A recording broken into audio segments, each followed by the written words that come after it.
বয়স্কদের একটু মঞ্চে চাইছি, চলে এসো, আপনাদের সাথে একটু কথা আছে আমার কাছে থাক। আসুন চলে আসুন, যারা বয়োজ্যেষ্ঠ যারা আছেন, সিনিয়ররা যারা আছেন, ক্লাবের কর্তৃপক্ষ সিনিয়ররা সবাই চলে আসুন।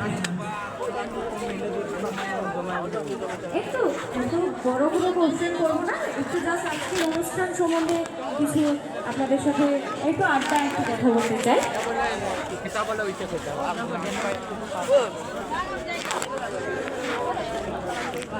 দাদা উঠে বলেছে যে দাদারাও শিল্পী, সত্যি প্রত্যেকটা মানুষ আমরা শিল্পী, আমাদের মধ্যে কোনো না কোনো গুণ থেকে থাকে, কেউ আর্ট জানে, কেউ গান জানে, কেউ নাচ জানে, কেউ কথা বলতে